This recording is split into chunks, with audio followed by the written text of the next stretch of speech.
This conference will now be recorded. Hello, everyone, and welcome to the AnCan High Risk, Recurrent, and Advanced Prostate Cancer video chat for Monday, August 4th, 2025. I'm Len Sierra, and I'll be moderating today with a little help from my fellow moderators, Dr. John and Ben, and all of you are well-informed attendees. As a reminder, this video chat is for informational purposes only. Nothing contained in this discussion should be construed as medical advice.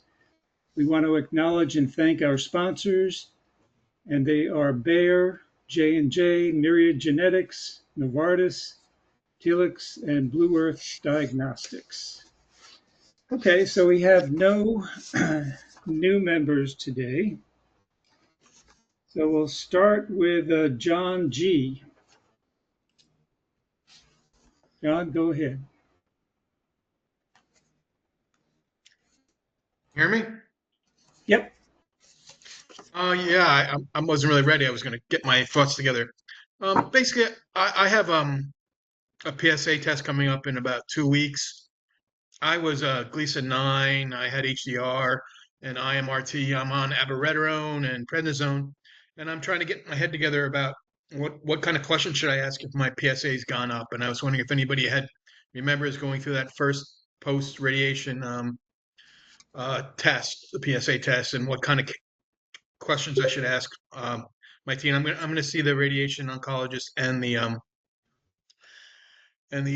medical oncologist too. So if anybody remember has any, I mean, I don't know. I'm just scared, and I'm expecting the worst, and I just wonder what questions I should have ready to. I'm wondering if I should even go get my PSA tested early so I know whether or not it's gone up or not. But I don't know. So that's just that was my question. Yeah, I'm not sure it's a good idea to get it checked early. Especially with radiation, you could have a declining PSA for a while, and then you could experience something called radiation bounce, where the PSA starts to rise again, and it could rise for months, and then it hopefully would fall back down to the nadir, the low point. So it's a little complicated when it comes to radiation. It's not as simple as a rising PSA after a prostatectomy, in which case that's never any good news. But I'll open it up to anyone else who wants to comment on this. This is John. Is this John Graff? It is. Oh, okay. Thank you.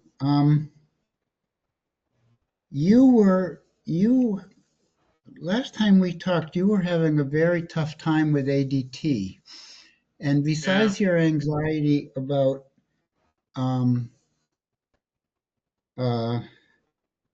waiting for your next PSA level, I just wanted to invite you to talk a little bit more about your side effects, because Rich Wassersug is here. Dr. Wassersug is an expert on ADT. Might be a good chance to pick his brains about your side effects. Yeah, I mean, you name them, I got them. Muscle loss.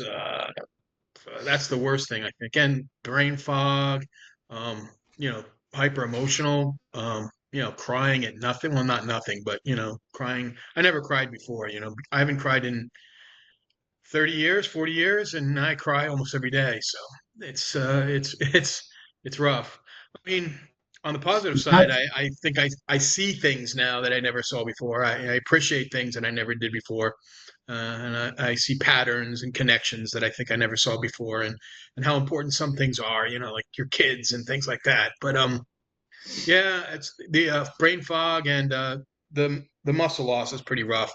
I know I have to exercise, and I try to walk, but I haven't been doing like weightlifting. I know I have to do that anyway. Yeah, so I have hot flashes every night, not sleeping very well, and almost every symptom you can have, I have them.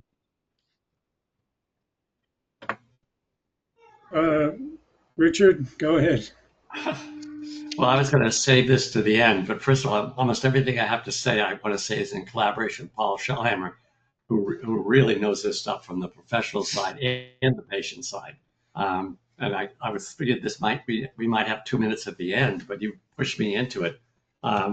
We are, this is Paul, myself, and several other people, including a couple of PhD scientists, are putting together the Estradiol initiative. And we have been on Estradiol long term. And we had one of our team has done preclinical work with rats. We know why estradiol can be protective against brain fog. It's certainly been known forever to be protective against hot flashes. Hot flashes can disturb your sleep, lead you to daytime fatigue, lead to brain fog, etc. So there is no, at this point, approved protocol for estradiol, but it's increasingly clear that physicians, based on relatively recent research out of the UK, are recognizing that it is safe as a form of ADT, effective with much better quality of life. And in terms of what we know from the preclinical work, when you take castrated rats and give them estrogen, they have better REM sleep. REM sleep is known to be cognitively protective. They don't have hot flashes. Well, they don't have hot flashes anyway. But if you sleep better, have more REM sleep, you will be free of brain fog, says the preclinical work. The newest stuff that is fascinating, and we've just been informed of this from the last week, is finally, after about 15 years of being interested in this hypothesis, it's going to be tested by researchers at the Fred Hutch Cancer Center in Seattle starting in the new year. And I'll stop there before Ben jumps in and tells me, well, the research hasn't been published by the Brits yet and so forth. I know something about that as well. But I would like to hear what Paul might want to add to that. Paul, did I miss anything?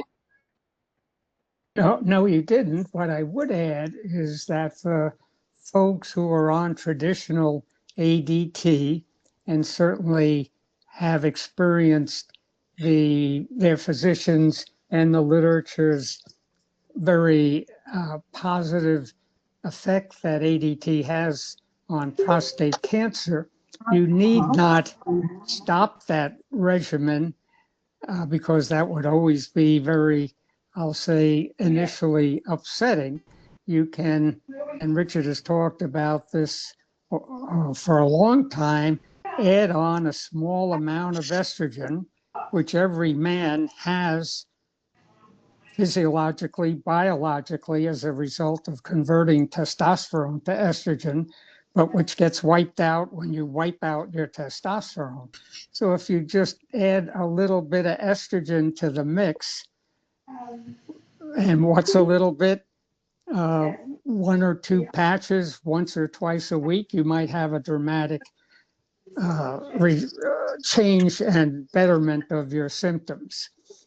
And I'll just add one more piece of objective information that I think everybody needs to be aware of, a recent publication, and I sent it to Ben and to Dr. John, detailing the stampede osteoporotic fracture incidence that's associated with androgen deprivation therapy. So something to be very focused on, which kind of loses focus sometimes, but can lead to relatively long-term unhappy complications with vertebral fractures and other fractures. So enough said for now, but thank you.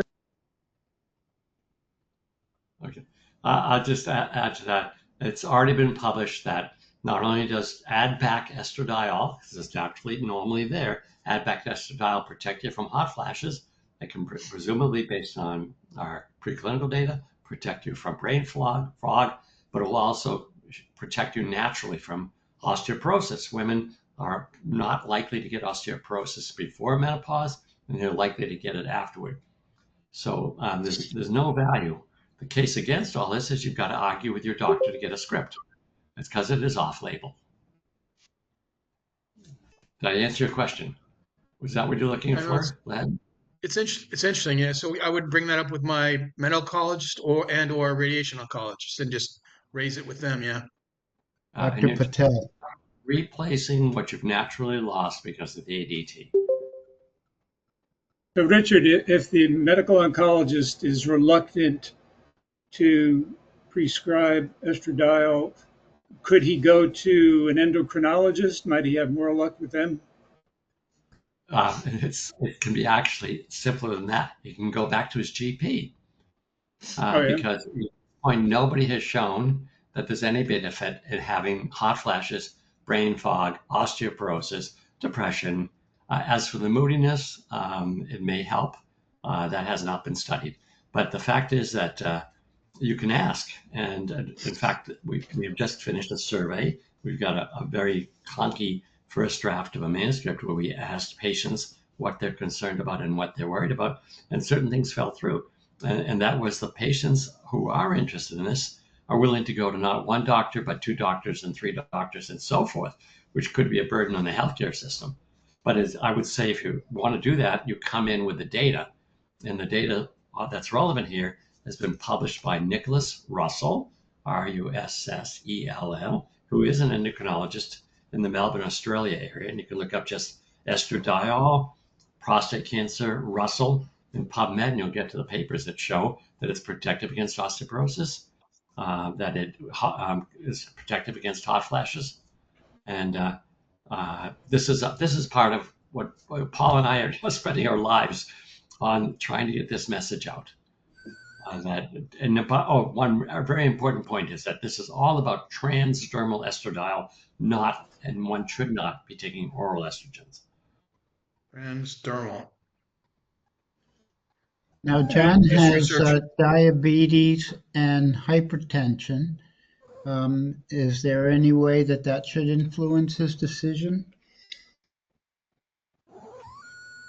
Paul, do you want to take that? Not that I'm aware of. It's something I better look up specifically, but not that I'm aware of.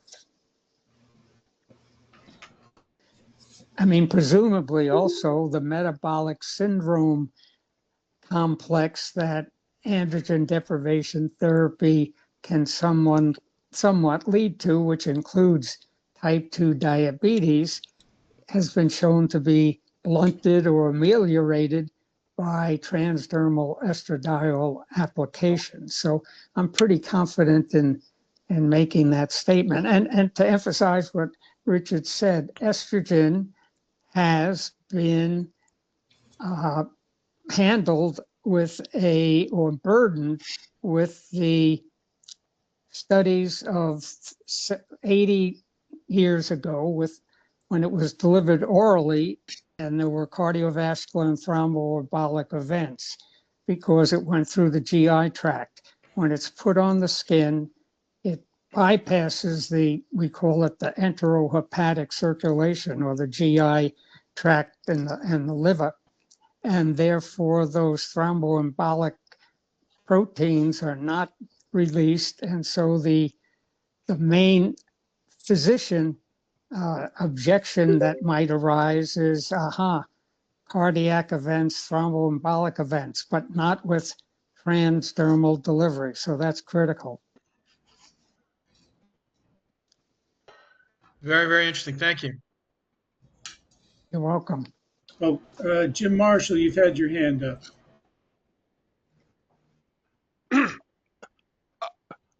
Yes. You happen to mention a script. What's a script, Richard? Sorry, a prescription. That's prescription. Oh, I thought you meant a script. Language. Oh, I'm sorry. okay. I didn't mean to be. It's just an abbreviation for a prescription for. I mean, a little more can be said about that. There is a strategy here. If you come in with 15 papers and expect a doctor to spend 2 hours, 3 hours, and more reading papers, that's not going to go. If you go in with say Nick Russell's 2 or 3 abstracts on all the work they've done on transdermal estradiol, and no more than that, and say you'd like to try it, that's credible.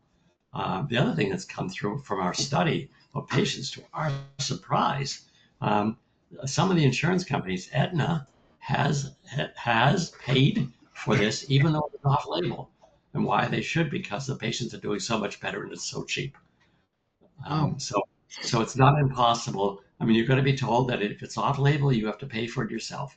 But it does not necessarily need to be expensive. Do you think, Richard, there's any reason that medical oncologists are reluctant to even bring this up as a strategy, perhaps being perceived as, being off-label and therefore getting themselves in trouble, so they avoid bringing it up and they wait for you to bring it up? All right, I'll say a little bit that you're in the pure clinical realm. I'm a PhD, not an MD, so you're getting my outsider view.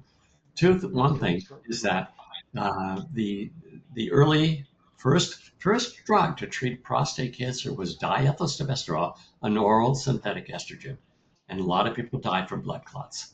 And that story lingers and lingers and lingers. But back then, the patients, that was back 50, 60 years ago, the patients did not have PSA tests on a regular basis. They were diagnosed late. And the main concern was extending their lives. Now we're diagnosed relatively early. We have everybody on the screen has survived a certain length of time, which is probably better than you would have in the 1940s already, just to be here today. And now the quality of life really matters. But the doctors are not necessarily up to date on the diethylstilbestrol, and they think estrogens people talk about estrogen is dangerous. Well, diethylstilbestrol was a synthetic oral agent, whereas transdermal estradiol is a natural hormone not taken in through the gut. And the doctors are not necessarily up to date on that, is my impression. And we can't get past the horror stories of the blood clots that patients were having in the 1940s and the 1950s. But once again, I want to defer to my clinical colleague, Dr. Schellhammer, if he wants to I'd like add. to hear from the doctor also. I'm a physician too. So I'm just wondering, Dr. Schellhammer, whether or not you find it yourself reluctant to recommend that to your patients because, the whole off-label thing, or are you comfortable doing it? Yes, I'm comfortable doing it because I can tell the patient that I've been doing it for 18 years. But I will say in my practice, which involved 25 other urologists, all of whom knew I was on the patch or transdermal estradiol and still around and doing well and functioning, they still were hesitant because it's not in the guidelines. It's not standard of care. It requires more discussion. It requires time to talk with, I've have Anthem insurance, and I've talked with them enough so they do pay for my patches. But I mean, it's just an added burden that's off the beaten track. And that is in today's medicine, particularly just tough to negotiate. I hope that the morbidity and the benefits will begin to, now that there are true randomized controlled trials, the hallmark of medical primacy that will be published, it will begin to come out of the shadows, so to speak, and be better appreciated. But still now it's a thrash. So Jack, that's the long and short of the scenario. Thanks. Thank you. Appreciate it. And I do want to add something to that. Our goal here with the Estradiol initiative is not to encourage patients to one-on-one have to negotiate with every single physician about this. We want to see this become a standard of care through proper development of either a product or whatever, which requires a drug company having a product that they want to bring forward to the FDA. So that's a big part in the deep dive into what we're trying to do here. So we're not trying to, make it difficult for every urologist. And Jack, I don't know what your area of medicine was, but the patients who are often trying to find it off-label may be difficult and may be belligerent with all of the stuff that they want to bring forward. But again, we need to work towards a true product. And the British people who have been doing the survival studies for high dose estradiol are working in that direction. We hope to as well in North America. That's basically it. And by the way, Paul's rather a young guy on this high dose estradiol. I've been on it for well over 20 years. And I seem to be able to fight off brain fog pretty well. Dr. John, go ahead. Len, I knocked that discussion a little bit off center there. What John's real point was that he has 2 weeks of a lot of anxiety, wondering about this next PSA. So I wanted to make sure that he got that question answered I think, Len, you already said don't expect too much because radiation does funny things, but your last PSA was 0.37, does that sound right? No, it was 0.03. Oh, So 0.03 was your last one. Oh, yeah, okay. that's good, yeah. But So I think that's the abiraterone. you're frightened about if it pops, I guess, huh? Yeah, that's what I'm afraid of. Yeah, I'm afraid it's the abiraterone the radiation really didn't do anything, and that the abiraterone is really what's keeping it down. But I'm on the abiraterone, so it should still stay down. But I don't know. I expect the worst. It doesn't matter if the glass is half full or half empty. If it's too dirty to drink from, I'm pretty pessimistic. And that's not good either. But yeah, I'm just worried.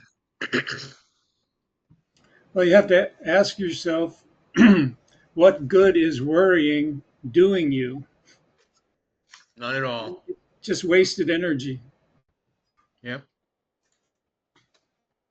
All right, let's see. Jim Marshall, go ahead. Yes, John, a question for you. How long have you been on Abbey? They started before my radiation because my PSA wasn't going down on just Lupron. So about 4 months, I think. Okay, so I take it anyway, the liver's fine. It's okay. It's not great, but I sometimes have elevated liver enzymes, but that was from before too. So far it seems to be doing okay with it, or at least the last time they tested it, which was about, I guess 2 months ago. Okay, a question Do the for test you. again in a month. Yeah, a question for you. How often are you outside and exercising aerobically? Aerobically, almost never, but I walk maybe a couple miles every like two out of 3 days. I walk maybe 2 miles, 3 miles, something like that's all I really do. Okay, I was on it for 5 years and I was out practically every day, essentially on a bicycle, not strenuous, but just enough to do maybe 2 miles or 3 miles around the blocks, around the neighborhood, through the alleys. And it really helped. It really did. Although a few times it was tough to convince myself I should do it because I felt tired, brain fog, etc. But I got out on the bike, and the more I pedaled, the better I felt. So, to each I know his it's true. own. Everyone says it. Yep. Well, then, if everybody says it, what's the opposition to doing it, trying it? Uh, yeah, no, I try, like I said, two out of 3 days, I walk 2 miles, but that's not enough. I think I need the muscle exercise because I'm feeling my muscles. They're just disappearing, and I got to do the resistance. Yeah, I, you've got I to be just, I lifting know weights. you got to lift weights, yeah. Yeah. Dr. John, go ahead. John, did you get your genetic test back yet? I got just the germline, and there was nothing actionable. There was one mutation that is I forget what they call it, unspecified. They don't know whether it's going to be 98% of them become you know non-actionable. So and I forget what it was, but I have not done the somatic, but I don't know if I have the biopsy. Stuff is still available. I'm not sure about that, but I did do the genetic and nothing actionable. Okay, thank you. I have a question for either Richard or Paul regarding the estradiol patches. Has it been established that there's any low dose estradiol patch that does not cause gynecomastia? Well, this is a dose. It is the type of patch that there's amounts they vary in terms of how much estrogen they have, how much they deliver, their size, and so forth. But I had this question: how do I get past the brain fog, or how do I get past the hot flashes without getting the gynecomastia? And clearly, in normal life, we have a certain amount of estradiol, and we don't have hot flashes, and we don't have breasts. So it's a dose-dependent thing, but you do have to dose it individually. So you might have a patient who starts something and starts too high. They may get rid of hot flashes, but they might get breast sensitivity. It's really the nipple sensitivity that's the issue. And you might have another patient who starts low, and they're not developing breasts, but they still have hot flashes. So there is you've got to dose it, and it's got to be individually dependent, as it is with women. Women, there's so many products on the market, and they're different sizes. There's no one size fits all. But if we get into the normal range for what our lives were with the amount of estrogen that we normally had, assuming we don't have any pituitary tumors here that are of being effective, which is another tangent and very rare. But there's no one product, there's no one answer, there's no one dose. It has to be personalized. Len, did I answer your question? Yeah. So who does the dose adjusting, the physician or the patient? Well, yeah, this is a clinical thing where it's again, I'm not a clinician, but you start on them. The doctor says, let's start this. Hopefully, if the script is written and in 3 weeks you're still having hot flashes, why don't you add another patch? Or why don't you go to a larger patch? Or if you're getting nipple sensitivity, then cut back. And this has to be worked out presumably between the physician and the doctor. All right, thank you. John, any other questions for you? No, it's still a few weeks. So if I have any more questions, I'll bring it up in the next session or then one after that. But I appreciate very much everyone's input. And the estradiol is very interesting. I hear it. I never even thought about asking about that, and I appreciate that very much. And the exercise, I got to do it. Yeah. And thank you, Ben, for the thing there. Appreciate it. Okay. It helped me having that list. Let's go to David Muslin. Thank you, Len. Just bringing everybody up to date. I was on drug holiday for 1 3/4 years, getting PET scans every 3 months. Finally, on my last PET scan about a month and a half ago, found little metastases on S1 in my pelvis. My PSA at that point was actually down to 0.34. It was up as high as 0.7. So I got on darolutamide. Started off with 1,200, had a little nausea, came down to 600 for about a week. Now I'm back up to 1,200. PSA came down to 0.2 at this point, and I had SBRT on my 2 mets on my bones, and I feel great. And I'm going to stick with that for 6 to 8 months, and we'll see what happens. And I'm in direct contact with Dr. Schmulowitz at University of Chicago. Just an update. How many Great. fractions did you get SBRT, David? 30 gray. On 10, Over 3 sessions, 10 3? gray per Okay. session. Gotcha.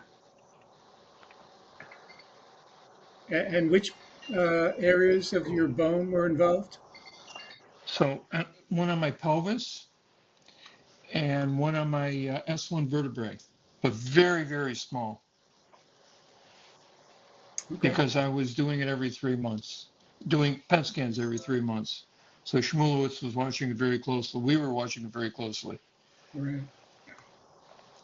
So that's pretty much your routine too, right, Len? Yeah, exactly. Well, my PSA. Except for the scans, you didn't get such frequent scans, did you, Len? No, I didn't, because my PSA was too low. Oh, okay. And Dr. O said it won't get approved. Yeah, And I was at zero for a while, but Schmulowitz somehow got it approved. I was every 3 months. Oh.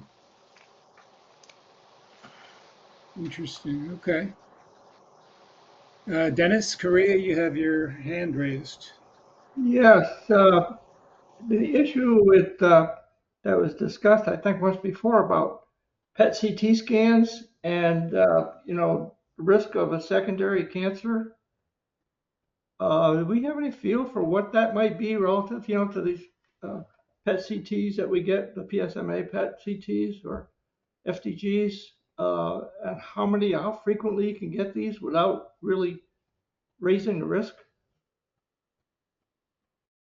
I'm not sure there have been any definitive studies that could give us that information. I don't know. Anybody else want to tackle that? There is some information that repetitive CT scans through youthful age and on can increase the incidence of malignancy. But I'm going to say in our age group with what we're battling, a malignancy that is advanced, the odds ratio of risk benefit is way in favor of the benefit. So yeah, too much radiation is not good, but personally, I wouldn't be worried about that issue in our discussion. Okay. Yeah, I think the incidence of secondary cancers from radiation of any source, I believe, in prostate cancer patients, I think was something like 2%. Hmm. Pretty low. Okay.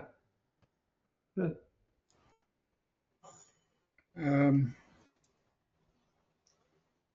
So one last thing, Len. So I talked to Schmulewitz on Friday, and he said the PSA is exactly where he thought it would be for the time I've been back on DARA, and he'll say, and we'll watch it, and he's very comfortable with it. And he says, let's check the PSA in 60 days.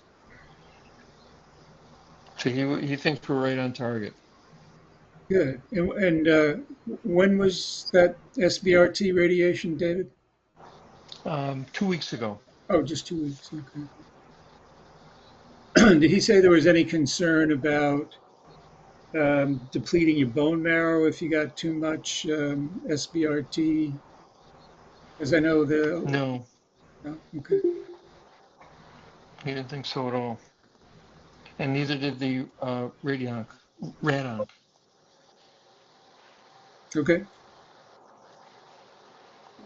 All right. Any questions for David or comments? All right. Thanks, David. Thank you, guys. Mark I'll Valens. a brief question for David, please, Len. Yeah. David, did you say while you were on your holiday that you had a PSMA scan every 3 months? Yes, sir. PET scan every 3 months. Over a period of almost 2 years, every 3 months you had a PSMA scan? Yes, sir. Even with a very low PSA? Yes, or sir. Non-existent? Hey, did you insurance pay for that, or Medicare pay for that, or you were Insurance paid for it every time. Uh-huh. Wow. So was that your idea, or was that your oncologist's idea to do it every 3 months? The oncologist, Dr. S. Okay. Well, that's good to know. Well, thank you, David. All right. Mark Valens, you're up. Medicare does not have any limits on how many PSMAs you get. And I sometimes get one every month because my doctor just says for what I've got almost no PSA. I never have, and yet I have at least a 9. And so she just says that it's necessary, and they haven't questioned it. We early on, the doctor said, well, you don't need one and we missed some opportunities for my treatment because we were waiting until the PSA would get up higher. And it's like, it's never been over 1 for me. And now you're saying, well, we got to wait till 0.2. Anyways, that was not a good experience. And so I get a PSMA whenever I think I need it. And it's helped a number of times. But just a quick catch up on my story. Some of this you've heard before, but in May, I got a PSMA in May, and we thought that the Pluvicto was a miracle drug because all of a sudden the scan showed that all this cancer, all these metastases in my spine were gone and in my hips were gone. And it was just, there was about a week of thinking that miracle Pluvicto had saved it. But my body was saying, this isn't right. And so I had to push against the doctors a little bit. We started by going back and getting some MRIs all up and down my spine and in my brain. And it showed that the metastases were all over. Even though the Pluvicto looked like it had worked, and the PSMA is slow because it only shows PSMA avid cancer. And so we decided that it must have morphed into small cell and neuroendocrine, which doesn't show up on the PSMA. And that would be the only explanation of why the cancer was spreading so much. But the PSMA said it wasn't that bad. But I went ahead and started on cabazitaxel and carboplatin. But I had to wait a while to get. I just couldn't get in for another PSMA because our facilities here were so booked up. And I even tried to see if I could go to San Francisco or up to Seattle to get one. And it was just too overwhelming to do that. But finally got another PSMA late July, no, middle of July. And that allowed me to get a biopsy on July 25th. And then the biopsy results came back and showed no small cell, no neuroendocrine, which doesn't make any sense to me. This is just done by the local hospitals. Tissue sample has been sent to UCSF, but we have not heard back from Dr. Shao or any of the real specialists in small cell. So I still think it's got to be small cell. There's no other explanation. Well, there's another type of what they call aggressive variant prostate cancer, which is non-small cell, non-neuroendocrine, but it usually involves multiple tumor suppressors being silenced, like P10 and TP53 and RB1. So have they done a genetic sequencing, Mark? A lot of genetic sequencing, and they couldn't find anything there that would explain it. Because I don't have any of the ones that, could point that direction. Yeah. Ben, my cancer has always refused to follow the rules. Yeah. I mean, it's like when I was camping in a remote area in Baja, and all of a sudden couldn't pee, and it took most of a day to get to a hospital. It was the most painful day of my life because I hadn't been able to pee for a day. They put in a catheter, which saved my life. But then I came home and went to my urologist, and he did a PSA test and said, "Well, it's not cancer because you don't have any PSA." And so it was a whole another month till we got past that one. And then there's just, I can't remember what some of the, wherever my cancer's gone in the last month, my brain fog and my cognitive capacities have just gone all to hell. It's really hard for me. I used to be a lawyer. I can't make an argument now because I can't remember what I said at the beginning of the sentence. Anyways, so we should be hearing back soon from Dr. Zhao, who, according to Rick, is one of the best people in the country for spotting small cell. But as you were just saying, Len, I've been hearing more about some other variants, some small cell neuroendocrine like cancers, but they don't meet the definition of neuroendocrine. And so we're trying to figure out any of that.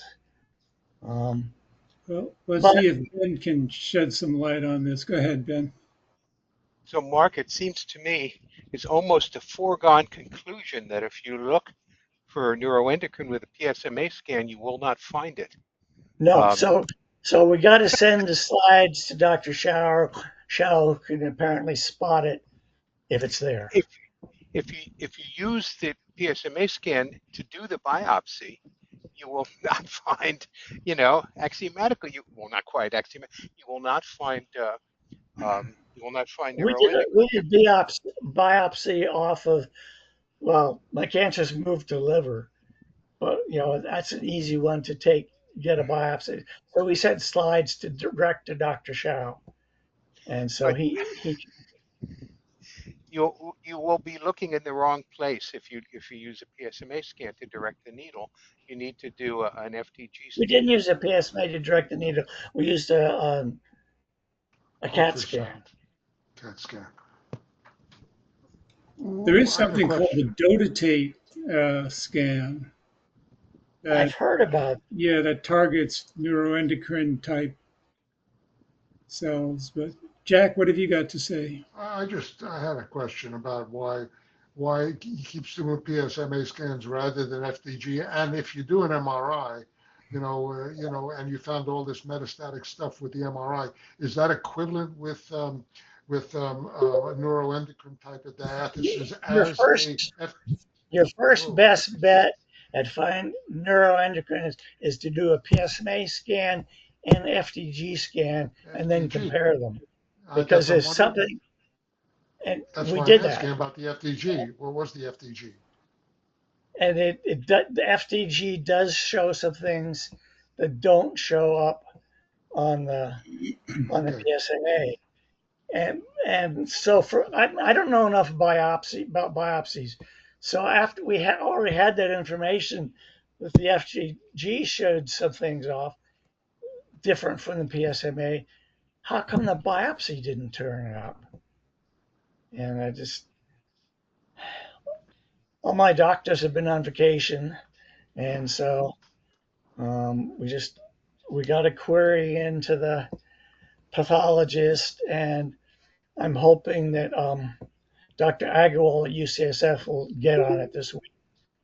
He often doesn't work on Mondays, but I'm going to push him tomorrow. Anyways, the only good news is I've been reluctant to use cabazitaxel and carboplatin because my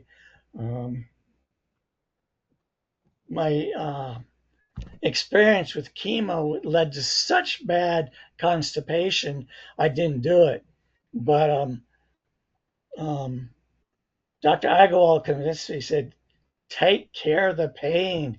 We'll figure out the constipation." So I've been taking the chemo, and it's taking care of the pain. And the constipation is a hassle, but we are figuring it out. Are you on So any opiates, Mark? any what? Oh Narcotics. yes. Well, that's So that's more likely causing the constipation than the chemo, I would think. yeah. See, I keep getting confused. I didn't mean to say chemo. It's Oh, I just started both of them, and in my brain, I get them all mixed up all the time. But right. anyways, the cabazitaxel and carboplatin are the I see I'm getting all confused again. Yeah, those are the chemotherapies they recommend for neuroendocrine. So I'm back on, yes, what's the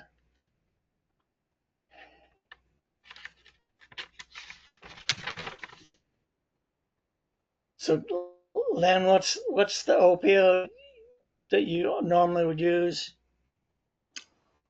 I don't know. They're using fentanyl. There could be many different. John, Dr. John would know. Fentanyl. Is that, OxyContin, okay. I'm sorry, I missed. OxyContin, OxyContin. Percodan. Yeah, It's a big one. oxycodone. Does that sound right? Oxycodone. Yeah. For that's what I'm using, Okay. and Let's it see. We works. got a bunch of hands, Mark. Let's get to them. Frank Chambra, go ahead.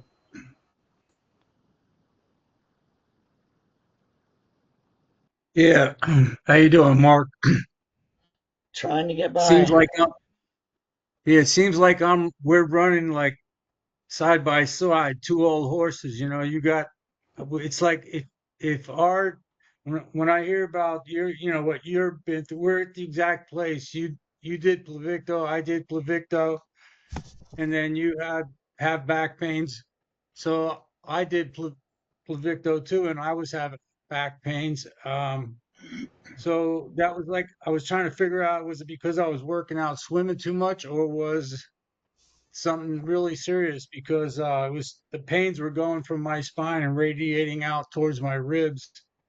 And so yeah, I wasn't gonna get narcotics. That's like a no for me. I don't even hardly, I might have took a couple of ibuprofens, but anyway, so I got to go for like 3 more scans. I did two PET scans where they put you in the machine and the machine really like rattles.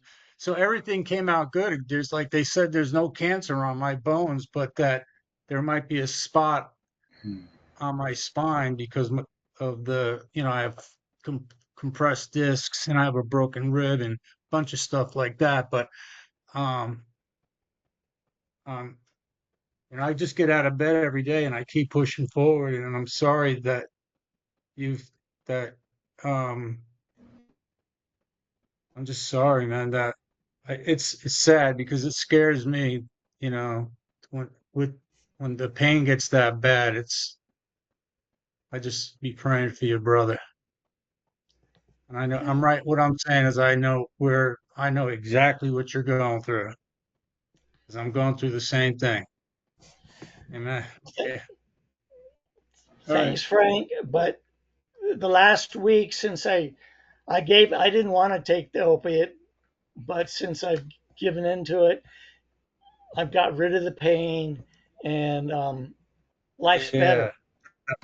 Well, that's what I'm saying. I'm on that same route. I'm on your route too. My next step will be the opioids, but I'm trying to avoid it so much, because if I'm taking opioids, I know that you're a tough guy too. I know that it's not about the pain.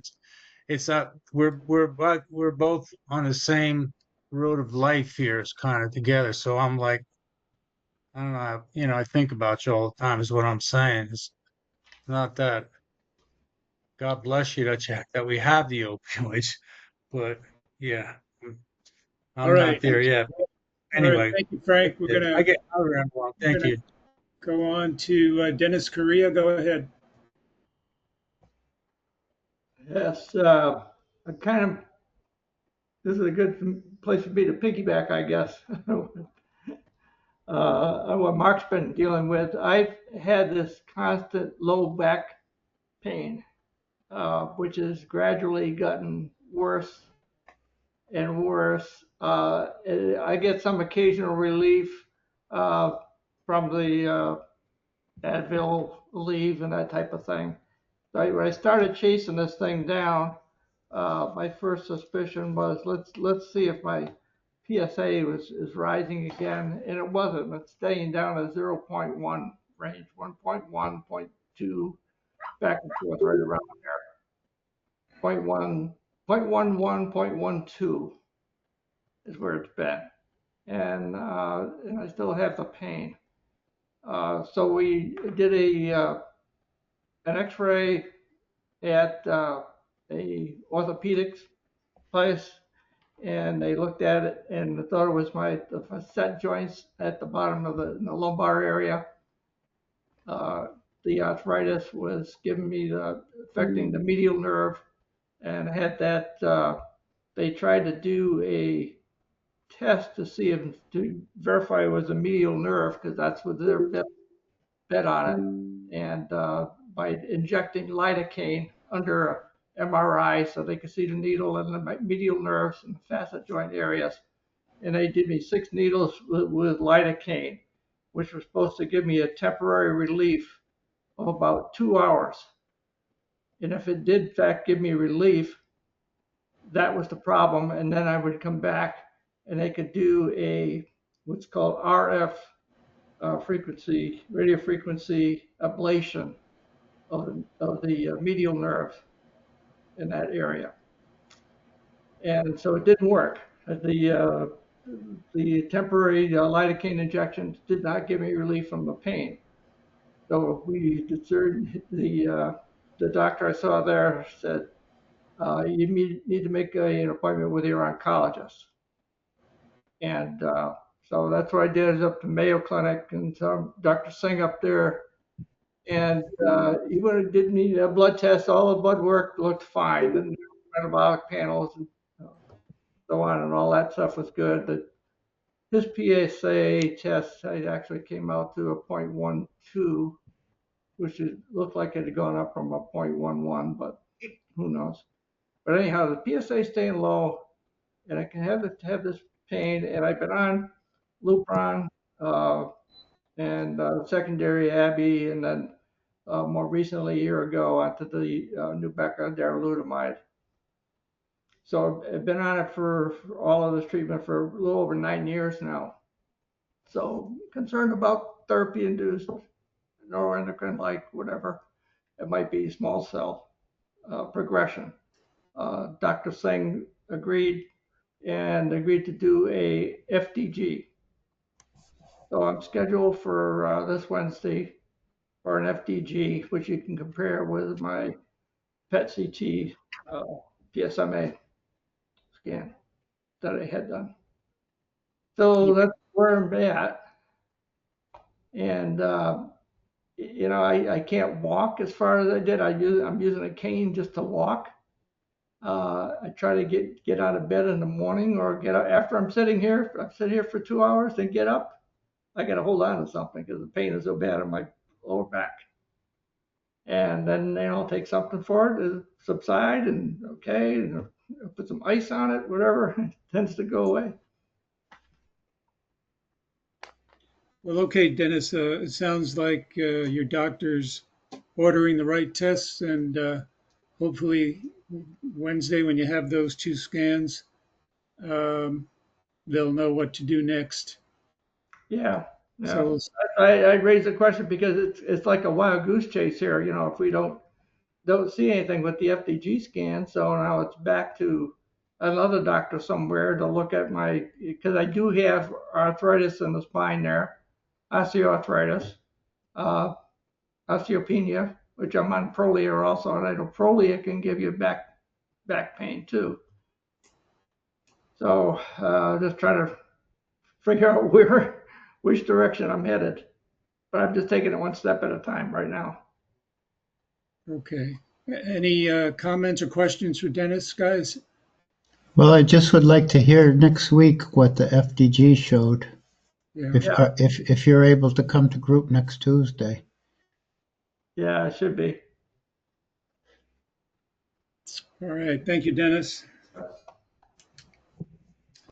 I've got, let's see, Steve White. You are up, my friend. Can you hear me okay? Yes. Right, so just real quickly, don't want to take too much time, but as an update, I got an additional PET scan that was clear. My PSA is still at 0.14. I met with my doctor, Wichatunga, at University of North Carolina on Friday, and the plan is to start on the Rugulits, if I'm pronouncing that right. Or Govix? Sorry? Or did you say Orgovix? Relugolix. Oh, Relugolix. he sort of did. He tried to pronounce the Yeah. generic Okay. name, and Yeah, it we got you. came Okay. out sounds like Orgovix. That can't be a coincidence. No, Much yeah, easier to really, say Orgovix. my tongue isn't skilled at these names. So anyway, so plan is to start that soon. Within the next, as soon as the pills arrive. We selected that instead of doing the injection. And so, and then for the radiation to start in early October of the prostate bed and the pelvic lymph nodes. So he's cited a SPORT study, SPPORT, that talks about the benefits of that combination of the hormone therapy, the prostate bed, and the pelvic lymph nodes. And so going into that, if there's any advice going into that regimen that you have, I'd welcome it. It's very instructive to and helpful to hear the conversations here. So I appreciate what everybody has shared. I've heard that sport before, but I don't recall any details. John, how about you? Oh, I'll check. Okay. Yeah. SPPORT. I can try to find a link if you'd like. So anyway, so that's kind of the update. And if there's, I've heard what everyone said, especially about exercise. So I'm planning to do as much of that as I can. And any other insights, either now or later, I will.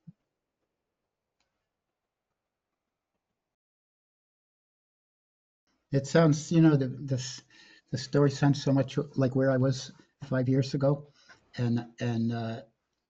but I can appreciate how much things have changed in 5 years. With the use of different types of radiation, brand new types of ADT, new scanning mechanisms, just in 5 years. Yeah. Lots of changes.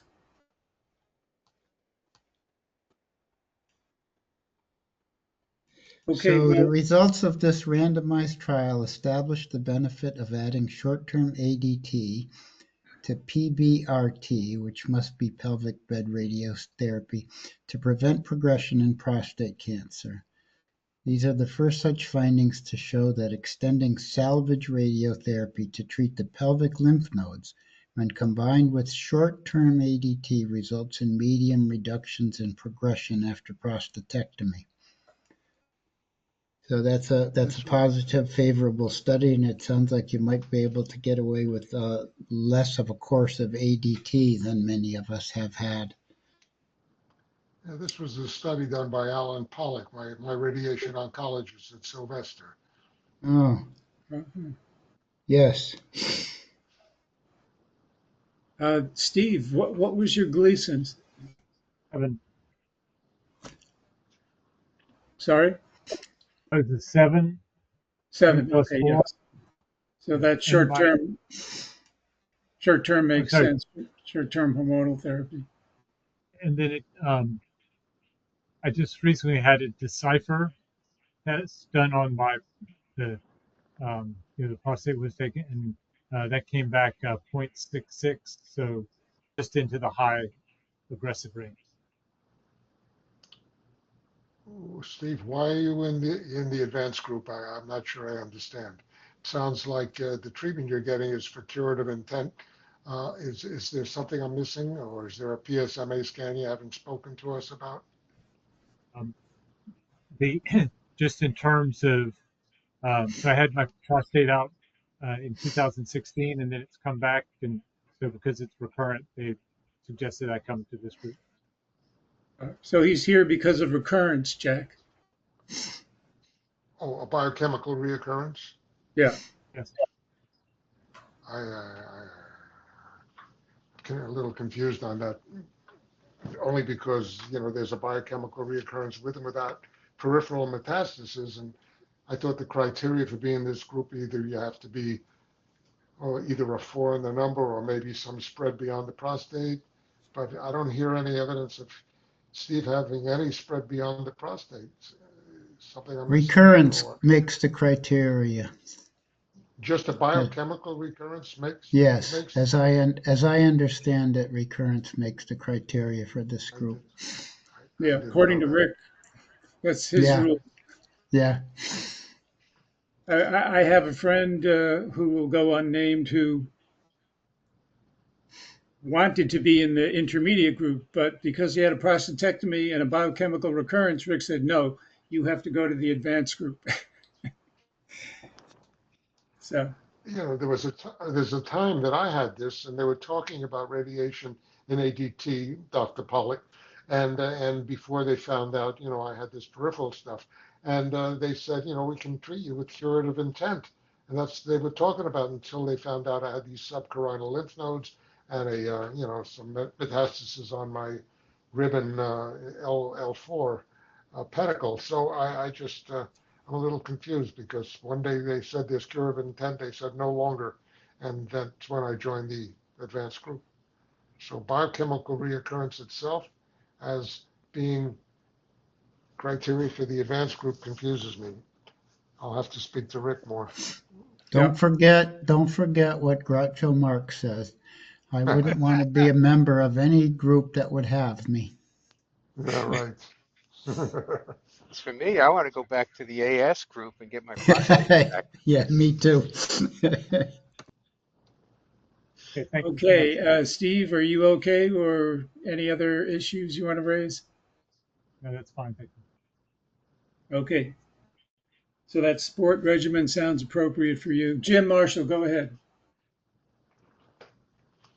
Oh, I can't hear you. Can anybody hear Jim? Oh, excuse me there.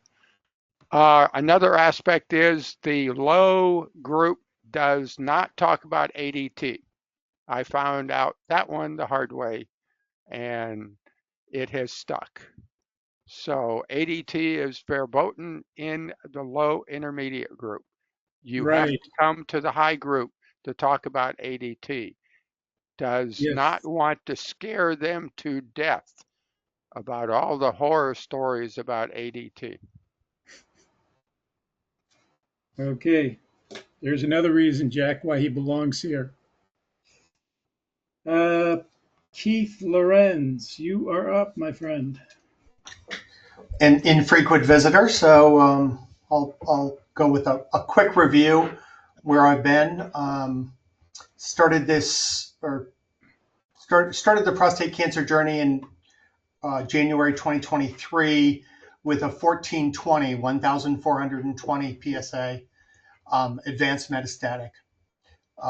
Did Eligard, Taxotere, darolutamide, classic triple therapy. Got it down from 1420 to about 0.5, 0.3 in that range. And since have immediately started going back up.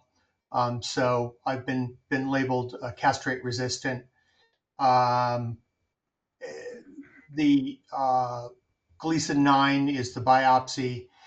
Did Provenge, did Pluvicto. Provenge, you can't really know whether it works from my point of view. Pluvicto didn't work.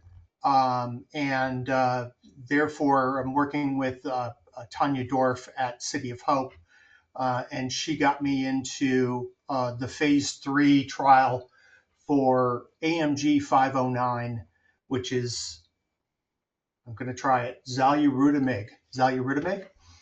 If I say it faster, it seems to go better. That's good.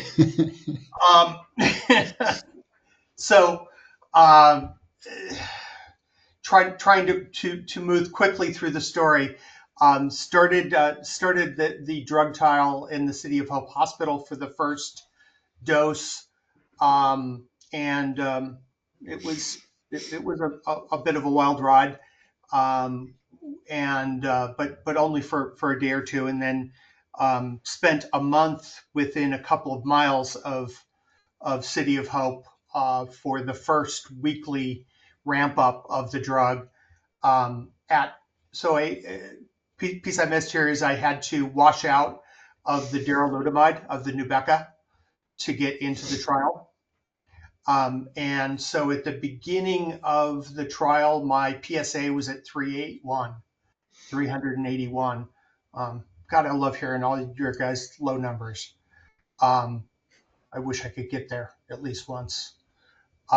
So starting at 381, we started at the AMG 509, and it's now so 3 months later, 4 months later, down to 8.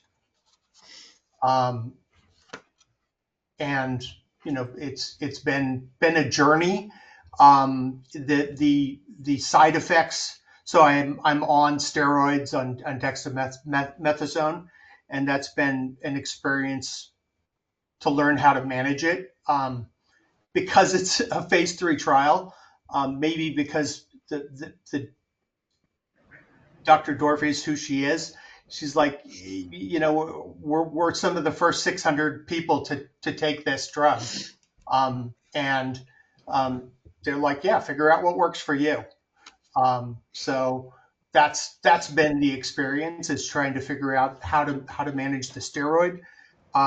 There's been extensive, mild to extensive reactions. I do an infusion every other week, so every 2 weeks, and I could have myalgias that completely decapitate me, keep me in bed and keep me on a cane, or I could feel pretty good and end up, a few weeks back, I actually walked a few miles. So the myalgias attack incredibly different places, including my head, my jaw, my legs, my arms, but the results are undeniable, right? So I'm getting the PSA down. We're hoping that it's going to continue to fall. Obviously, no guarantees. And next steps are due to back pain, Dennis. Sounds very similar to my experience. I'm going to be seeing a radiation oncologist on Monday, a week from today, for palliative radiation treatment on my spine. The other PSMA PET scans have been regular, every 2 to 3 months, along with nuclear bone scans and CT scans, and Amgen wants to pay for all the scans. So the other great news is that it's the recurrent report is from the latest scans, greater than 50% reduction in bone metastasis in my body. Previous results indicated that total spine involvement, pelvis involvement, basically they would talk about the spots that didn't have bone metastasis more than they did about the ones that did. So 50% reduction, huge reduction in PSA. I just hope it keeps going. Well, that's encouraging news. John, go ahead. You have your hand up. Well, this is really fascinating. To my knowledge, you're our first anti-STEAP 1 member that we've ever had. Yeah. And it's really cool that you're getting a positive early response, even though it's hurting like hell at sometimes. So they had to stop your Daro, and whatever happened to your Pluvicto? Did that fail on its own? We did 3 treatments of Pluvicto, and PSMA scan indicated increase in bone metastasis, and no reduction in PSA. Okay, so you went off that. And what about your ADT? What did they do with that? I'm still on Eligard.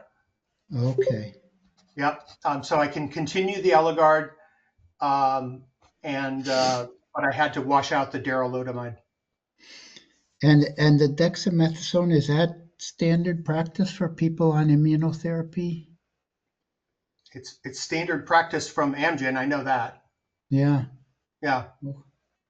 And they hyped it way up, and I pulled it way back. I see. So they were doing like triple the dose I'm currently taking prior to each infusion, and I've talked them down from that because it just, you had to peel me off the ceiling. How many What is treatments the are you dose? going to get? Oh, I'm sorry, Len. I just want to know, what was the dose that you're taking of dexamethasone? Currently, I'm taking 4 milligrams, and I do it at 4 a.m. Because that way it seems to let me get to sleep at night. And it seems to keep the myalgias down. I was doing 2 in the last series, in the last dose, and I had more muscle pain. So once again, balancing it out, playing with it. Yeah, so I guess they're giving him that for prevention of cytokine storm. Yeah, And the myalgia. Yeah, and the inflammations. I see. Yeah, the cytokine storm was really at the beginning. And that was why they had me in the hospital for the first dose and close to the hospital for the first month. Right. So you did have a brief cytokine storm? Yeah, I'm not really sure. I was pretty sick. Okay. I think that's what they would call it. Well, was there any organ function? Nothing beyond grade 3, I think. So, and there's been no in the phase 1 trial. It's mostly grade 2 cytokine. So. Okay. Any questions for Keith? Yeah, a quick question, Keith. Since you are a kind of a bellwether for the future, what is the program with regard to duration, and is there a planned maintenance, or is that still fuzzy? Very, very, very fuzzy. I have been confirmed that they're not going to stop the treatment. The phase 1 trial was 6 months, but everyone who wants to continue has been allowed to continue. And I'm going to take a vacation here for a month in about a month and a half, and I'm very interested to see what happens. But that they don't know. You have the opportunity to restart? Yes. After 6 weeks or 2 months? Yes. Yeah. I think there's some protocol in the trial as to how many days I can be off, and I'm going to be within that protocol. Otherwise, you have to start over with the ramp up. Oh, thank you. You bet. I hope it's helpful. It's incredibly promising and incredibly frustrating some days at the same time. Yeah, you're an exceptional responder, so that's great news, and we hope it continues. Thank you. Yeah, and that's actually the indication from Dr. Dorf is that I'm her prize patient. So. Yeah. Did you have any particular mutations that allowed you into this study? No, no mutations from my genetic. Okay. I think they usually test people for the STEAP1 antigen because that's the regimen he's on. Do you know if they did that for you, Keith? I don't believe they did. I mean, I did do both City of Hopes and the one you guys recommend for genetic counseling, and I don't remember any, but there could be some indication there. I know that Amgen is also restarting a phase 1 trial in an attempt to for pre-metastatic to look at treatment pre-metastatic disease presentation.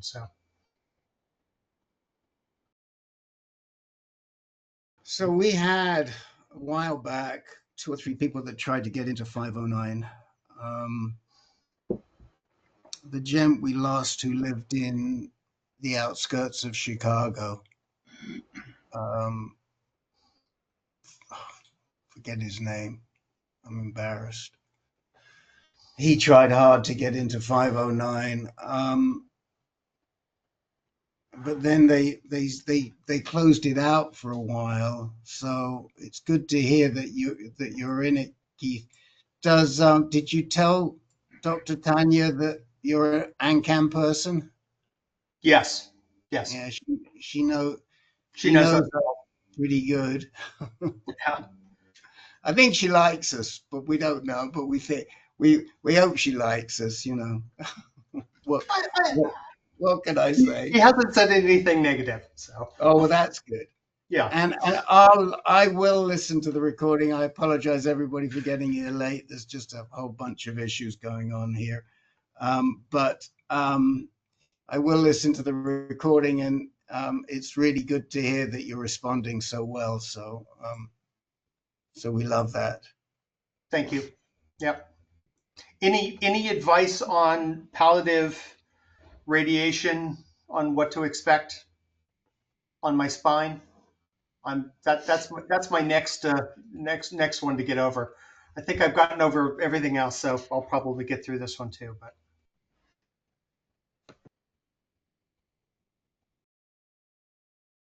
you're muted, then. Mark Valen's had his hand up. Go ahead, Mark. I had radiation in the spine. I had a couple really painful things, and it really helped for a year and a half, and then they started coming back. But I got some relief, and the pain is coming back. There's one of them is in the same place. They don't want to radiate that, but there's some other places on a different place in the spine. They say they can go ahead and hit them. Thanks, Mark. I was just something just went through my mind to ask you, Keith, and I've forgotten what it was.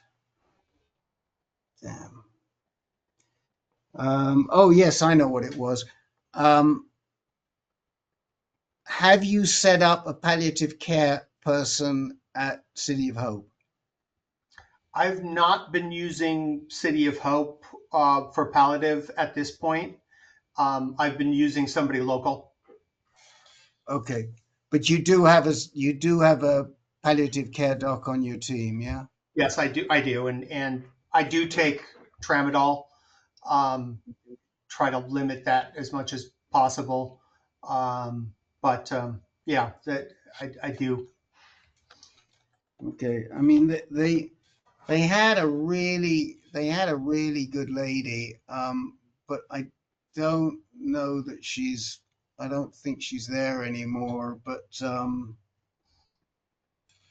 as long as you have somebody, where is the person that you've got? It's here in where I live in Ventura. Okay. Yeah. Okay. And Dr. Dorff is, I don't know.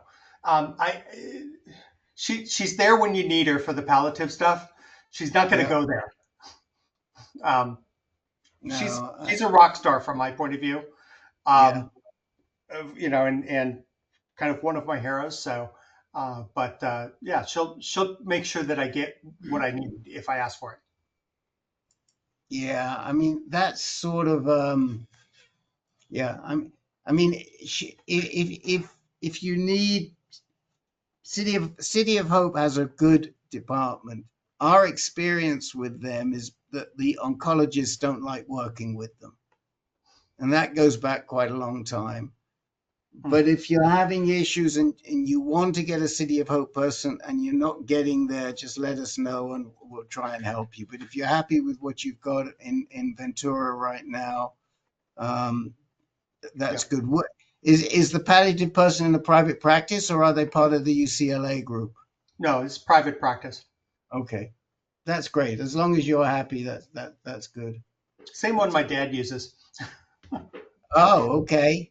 My 91-year-old dad. Oh, God bless him. God, yeah, indeed. How old are you, Keith? You look young. I'm 61. 61. Well, I got to praise you for your attitude. Seems fantastic after all you've been through. Very positive. Well, thank you. Some days are better than others. I'm sure. Yeah. Well, okay. Is it all right if we Please. move along? Hope you come back.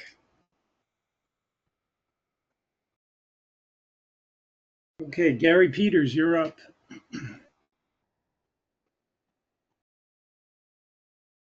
Thanks, Len. I'm coming to the end of 4 years on Prolia after radical prostatectomy, radiation, ADT, followed by a compression fracture in my lower back. That's when they put me on Prolia. And now, about 4 years later, my endocrinologist recommends I come off of it. She had recommended that I get 2 infusions of Zometa to lock in the improvements brought about by Prolia. She was going to discuss that with my oncologist. I got a message from her today saying that after that discussion, the recommendation is that I now get 1 infusion of reclast instead of the 2 infusions of Zometa. And I'm just wondering about that because my understanding was that if you're a cancer patient, the choice is usually to go with Zometa. But I've also read some things today that suggest there's not much of a difference between the two in terms of outcomes. It's the same drug as far as I can tell. They're both zoledronic acid. Right. So why did she want to switch you? Did she tell you? I suspect it's because my oncologist recommended the reclast because reclass is just half. The dosage is half of Zometa. I was taking reclass for 5.5 years. Oh, okay. Okay. So that kind of doesn't make sense. She was going to give you 2 doses of the Zometa, which is twice the strength of reclast. Now she only wants to give you 1 dose of the reclast. I think she's deferring to the oncologist. Okay. So you haven't had the infusion yet? No, and I'm wondering if I should make an issue of getting the Zometa. I've read some stuff today that suggests you would go with Zometa if you had bone mets, which I did not have. But I know there's a difference in the dosage. When they gave you the final infusion, Len, was it Zometa? Yes. But I had bone mets. I'm surprised you were on Prolia for 4 years with no bone mets. Were you taking it for osteopenia or osteoporosis? Osteoporosis. Oh, okay.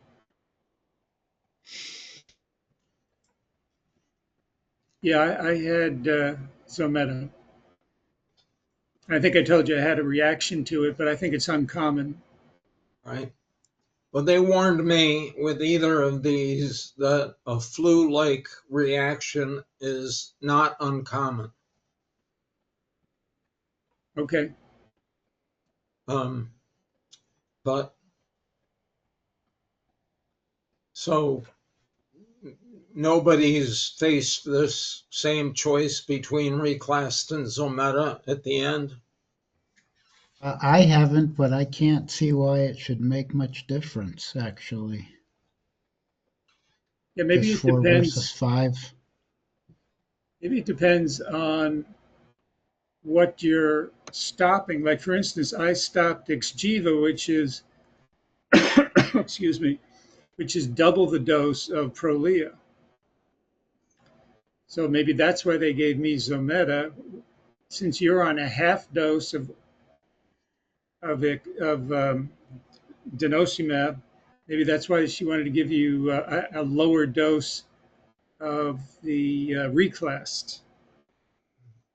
I'm just guessing. I don't really know. Maybe. It doesn't sound like it's a big issue, though. I don't think so. But yeah, talk to them about it. Okay. So ask why are we moving from Zometa to reclass? Okay. We got some hands up here. Keith, go ahead.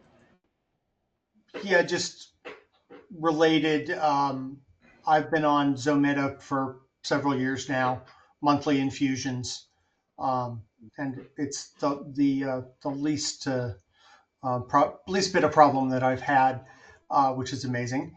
But interestingly, my insurance has covered everything, no problem, except Xgeva. They refused Xgeva and pushed me to Zometa. Don't know, I can't explain why, but and it doesn't seem to be worth the fight from my oncologist point of view. Maybe it's cheaper. I don't know.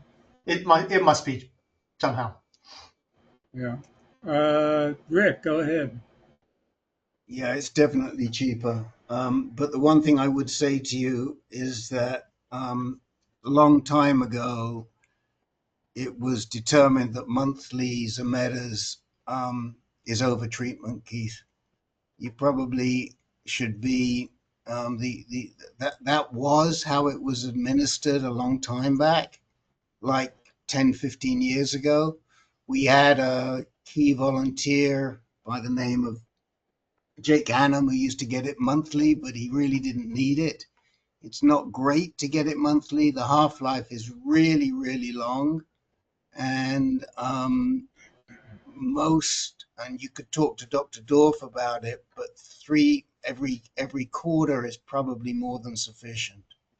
And you could probably talk to them about taking a holiday on it for a while. The it can be detrimental if you've been on it for a long time and you're using it regularly. Len maybe can talk to that. But definitely once a month is from what we've seen with other people is way high. Is the oncologist who's prescribing it for you, are they pretty familiar with this drug? Have they been around it a long time? Well, it started before I started with Dr. Dorf, but pretty much everything now is, she's the quarterback. So okay. I'm doing it locally, but so that I don't have to, drive 2 or 3 hours. But I got Zometa. I didn't get as much, but I got Zometa because I was osteoporotic, not because I had bone mets and they were putting me on long-term hormone therapy. Next time you talk, or even in the portal, just tell her that you heard from some of the AnCan guys they're only getting Zometa once every quarter. How does she feel about once a month versus once a quarter? Absolutely. I get to see her every 2 weeks. Okay. Well, or when you see her next, just tell her, I mean, we don't have a lot of guys on Zometa anymore. Most of them are on denosumab or a denosumab derivative.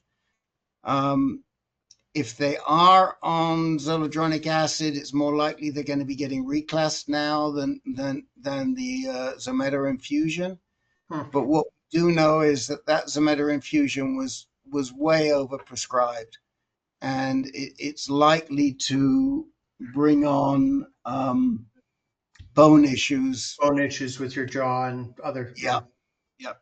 Because it's making, when you're taking that much and you're not living with the half-life, you're just taking on too much, and it's making your bones too brittle and solid. So we kind of see now once a quarter. Len, do you want to just say anything on that? I know you thought about it. Yeah, I agree with you, Rick.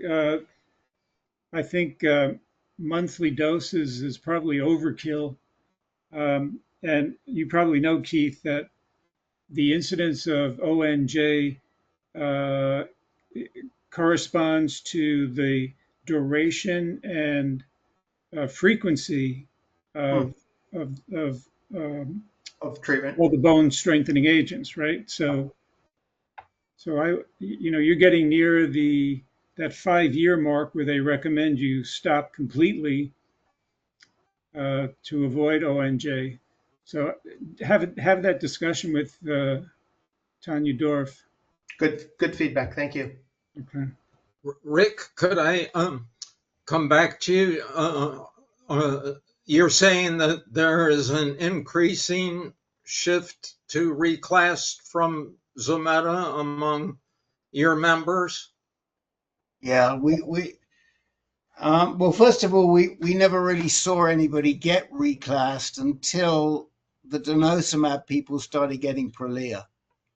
And then once they started getting the injectable, we saw more people being consigned to reclassed rather than the infusion. I got the infusion.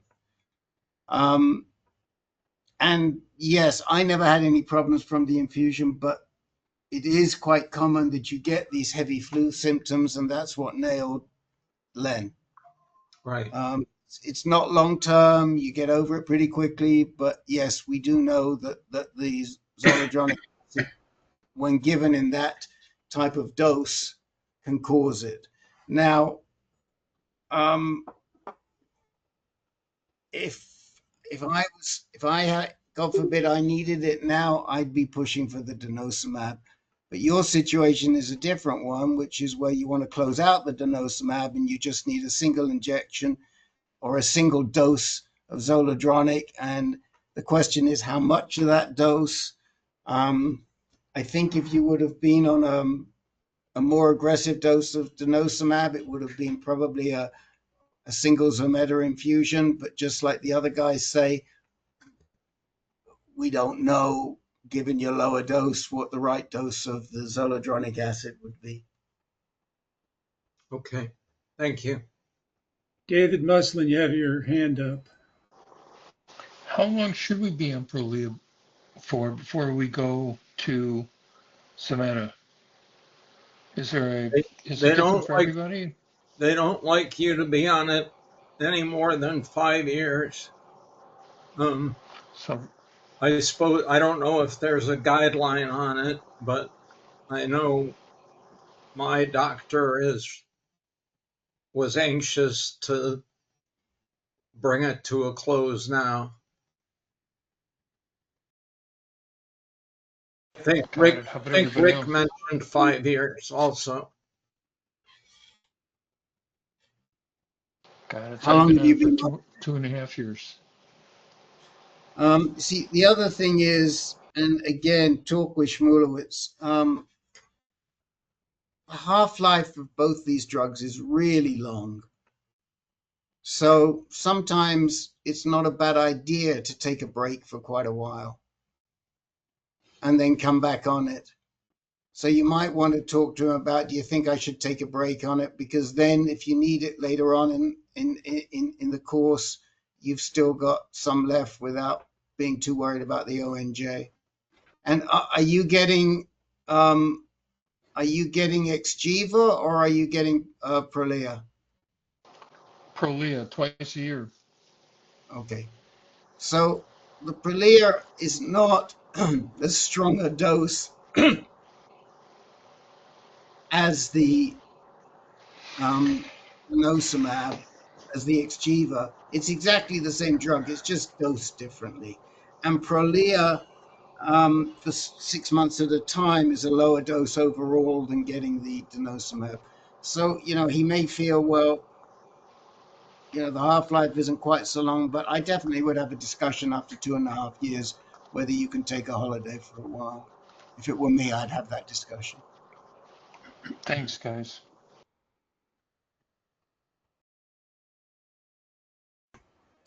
All right, Gary, are you okay? Yep, thank you. Sure. Barry Bloomquist, you're up. Good evening, gentlemen.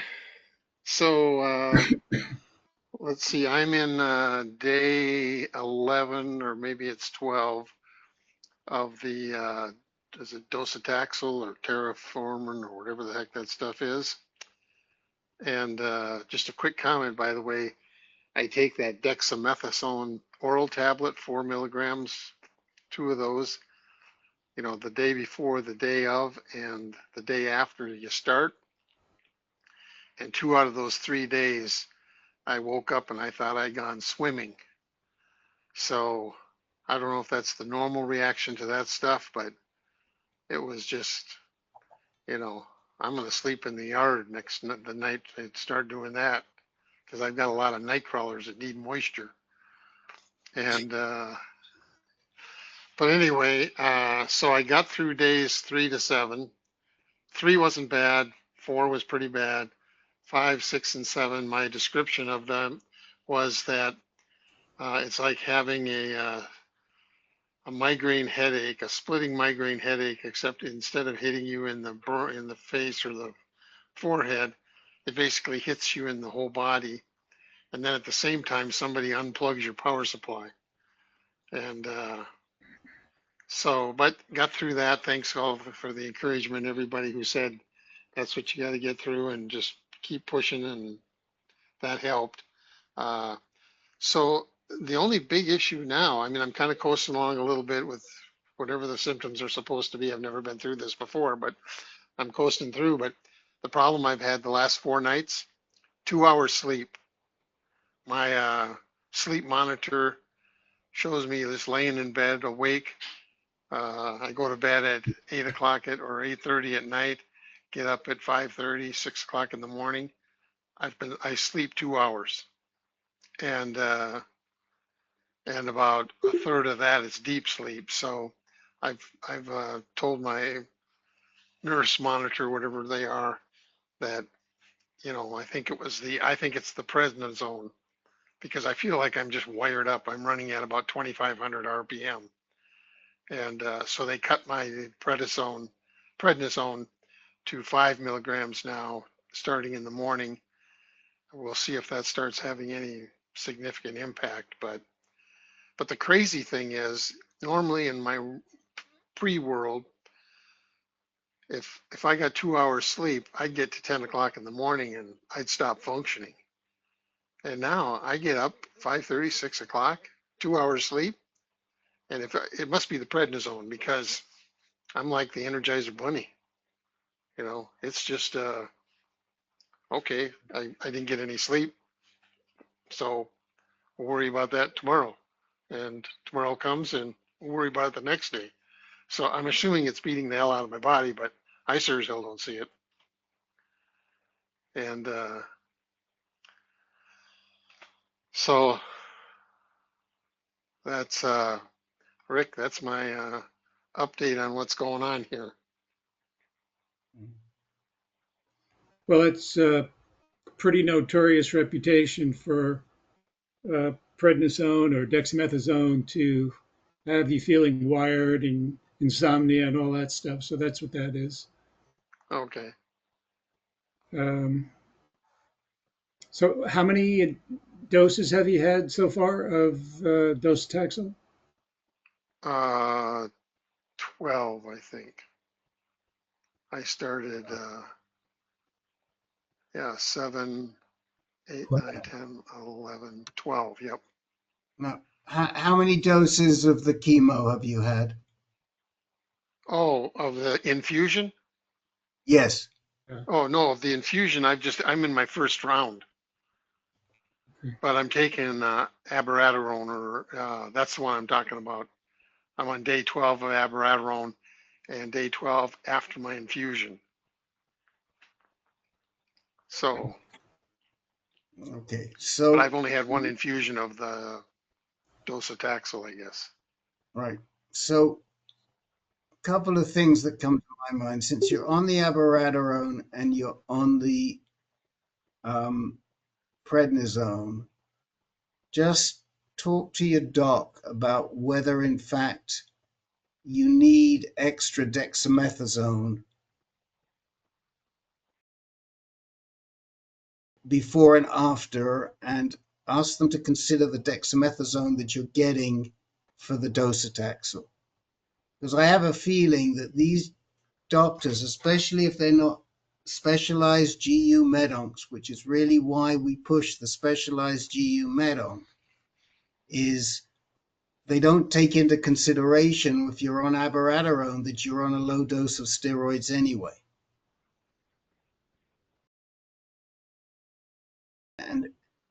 So, okay.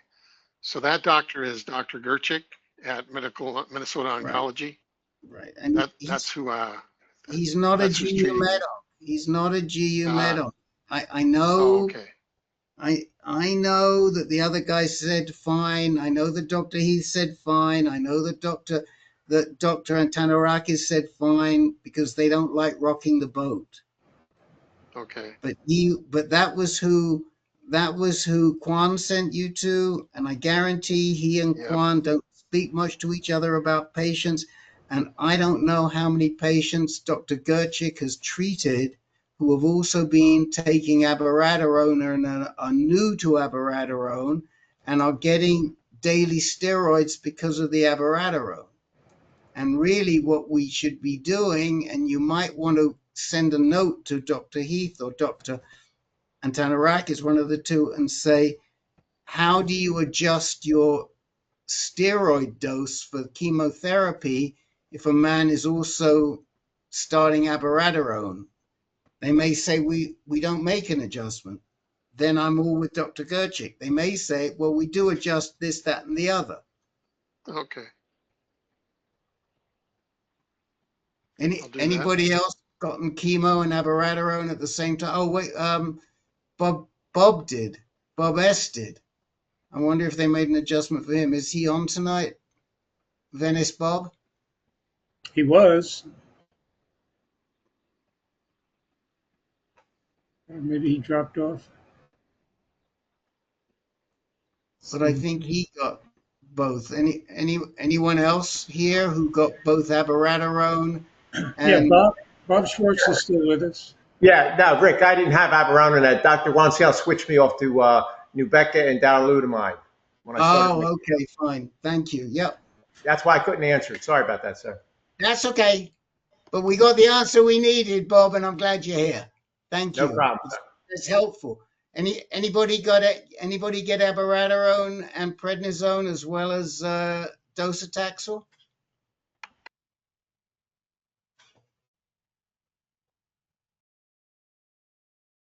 Guess not. So please check, Barry, with somebody who's really experienced in terms of prescribing this combination for triplet therapy for prostate cancer. Okay. Triplet therapy with abiraterone for prostate cancer. Okay. I will do that. I'll follow up. Dr. Heath was really great. Okay, so just say, look, I'm a little concerned. I seem to be running at 3,000 revs all the time, and do you think I'm getting too much steroids between the chemo and the prednis and the Abby? You know what to ask. You got the program, right? Yep. I got it.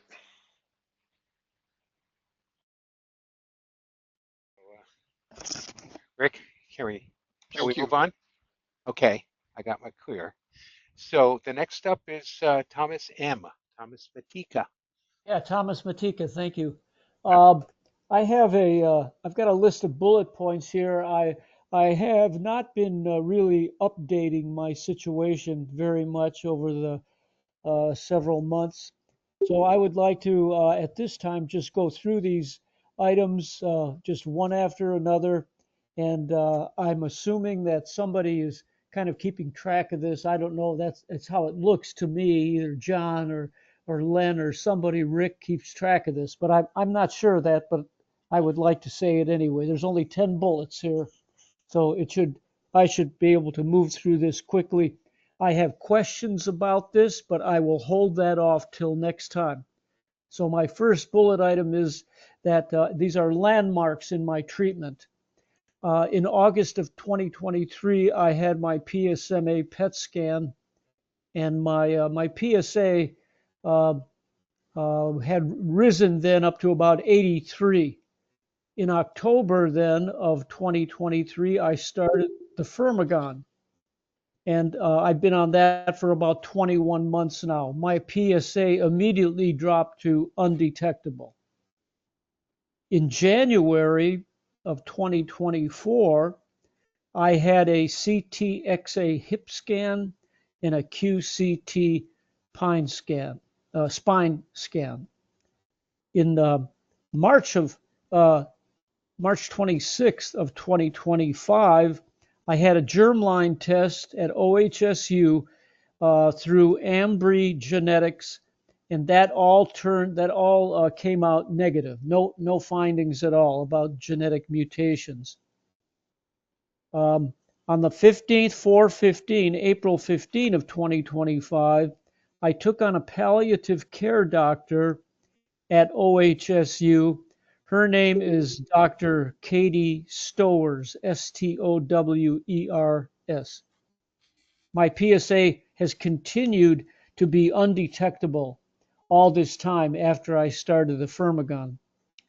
I had a second bone scan then fairly recently in June of 2025, and that showed, let me say that the first bone scan did show some osteopenia. It had indications of osteopenia. My second bone scan in June of 2027, it was a DEXA scan, and it had a mass density, I think they said standard deviation. I didn't understand this. It was low, so it had an indication of osteoporosis. So it was about 1.5 years between those scans. My blood work is good. No issues there. My doctor says she's not concerned about any kind of blood or liver or anything like that. And I'm exercising about 2 to 2.5 hours 3 times a week. Now, so I think that's it. As far as the bullet items, that brings my history here up to the present time. And I just have some comments about my my bone scans, and the timing on the bone scans and that sort of thing. But I can hold off until next time for that. Is that okay?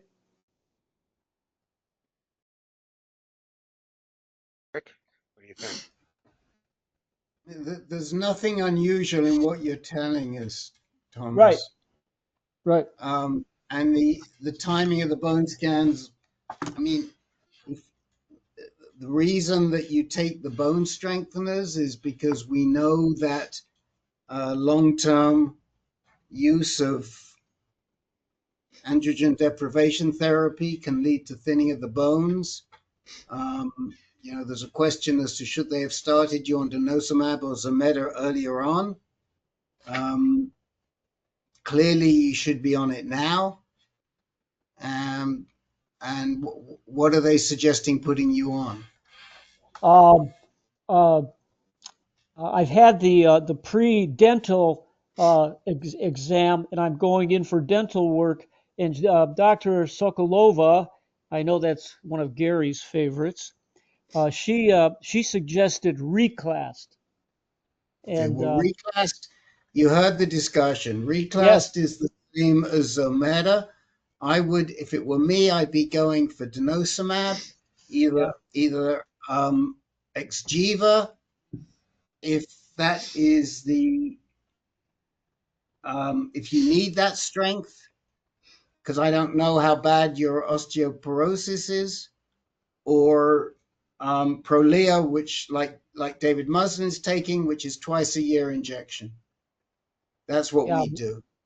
Well, I have an appointment with the endocrinologist at the end of October. That's kind of a long time, but Dr. Sokolova, I asked a lot of questions. She couldn't really answer the questions, to my satisfaction. She suggested I go to the endocrinologist to get Yeah, but answers because, go but you ahead. need you need that. You don't have that time. You need to get a bone strengthener. Just tell her that. Tell Sokolova you would much prefer to have denosumab. Can you please get Prolia? Unless she thinks you need a stronger dose, in which case Xgeva.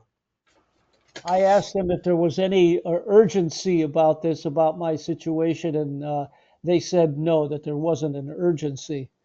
I know that the Okay, visit, tell them that you're osteoporotic. yeah, they You know think that. well, and you think that that's urgent.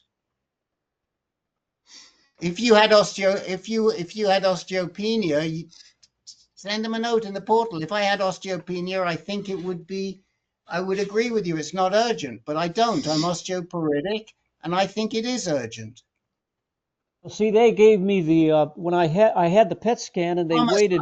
Thomas, we don't have the time to argue with you. We're trying to give you the best navigation. And what we're saying is, if you're osteoporotic, it is urgent since you're still getting the Firmagon. And if you would like to start immediately, you would prefer to get Prolia. Can they please see if they can get you Prolia? If they cannot, take a reclass shot right now and keep arguing. Okay, if I have any more questions about these issues, I'll just ask them at another time. Thank you. Then Tom, call that endocrinologist office and just say, if you get a cancellation, please call me up. I'm calling them almost a couple times a week to do that, and I'm on the waiting list. Oh, good, good. All right. We've Okay, got thank you, everybody. Rick, go ahead. I don't have anything. Oh, your hand was up. I guess it was from before. All right. George from Chicago. You asked me to put you at the end, I believe. Well, no, yes, I'm actually good. I am going to see Dr. Eckner on Friday, but he is going to UCLA. So, but I'd like to remain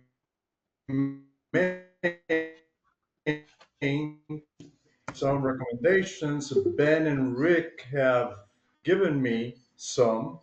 So that's where I am. My luck. I mean, I got an appointment with him and he's leaving. So, yes, I'd like to remain at the University of Chicago. So, I'll see him, and this will be for a second opinion on what I have, intraductal.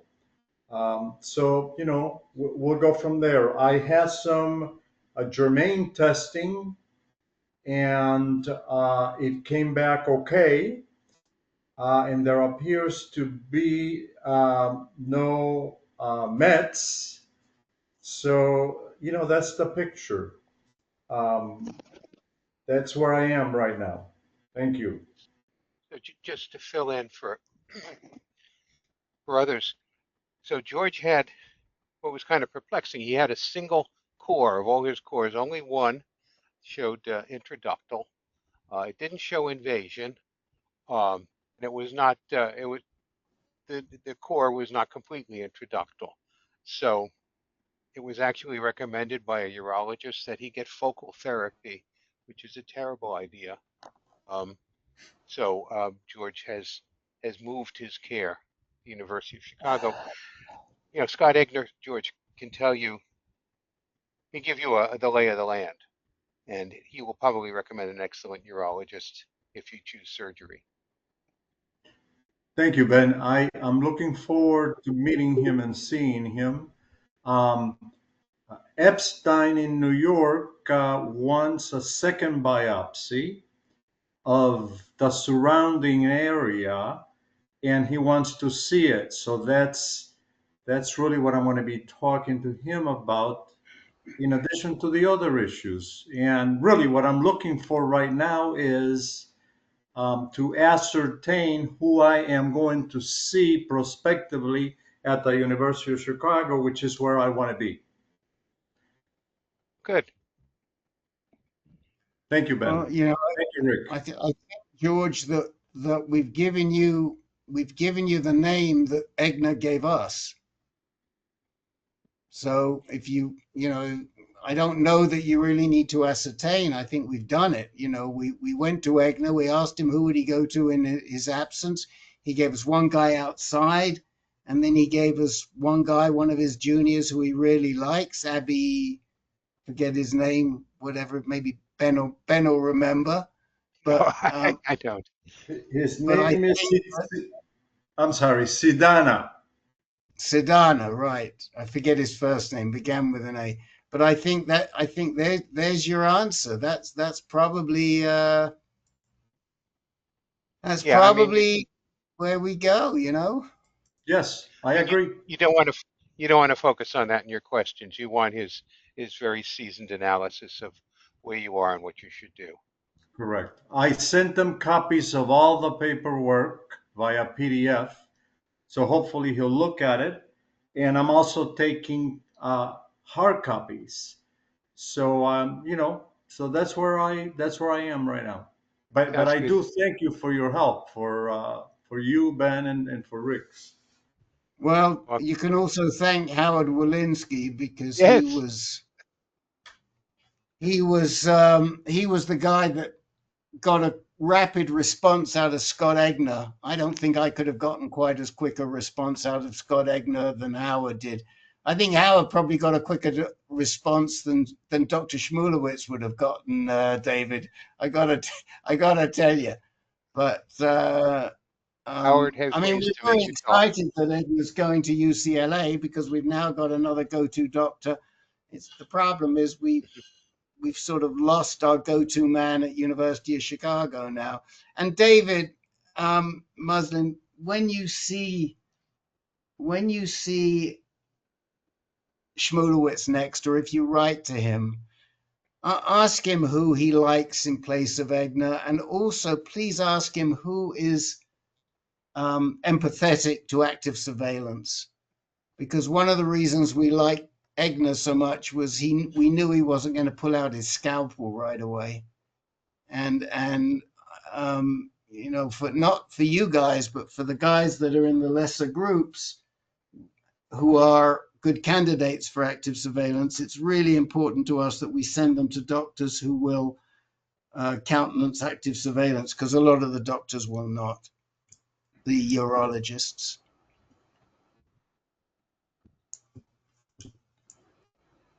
Thank you. Okay, Ben, I can't believe I don't think I asked you if you needed time in the beginning. So And go I ahead forgot to now. speak up. So I wanted to revisit some things that I said last week and kind of soften them, amend them.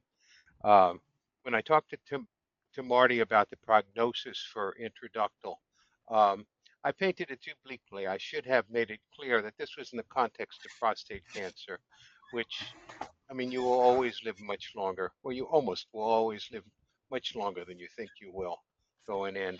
So, yes, intraductal has a worse prognosis, but it's still prostate cancer. You shouldn't feel that you're going to die tomorrow, as you might with most cancers. The other thing I wanted to say is that I overstressed. I made it sound like a contentious issue is all but settled when I said that surgery is the better option. That actually is not a consensus. There are all kinds of conflicting papers, none of which are very convincing. Um, and it is not, in the future, I will make this clear. I made it sound like it might be something like an NCCN guideline that all physicians ought to know about. And that's really not the case. It's a murky issue. It seemed to me that like there was a biological rationale that made sense. Um, and at the time, I thought papers leaned one way, but they lean in all different directions. So that's not a slam dunk either for surgery versus radiation.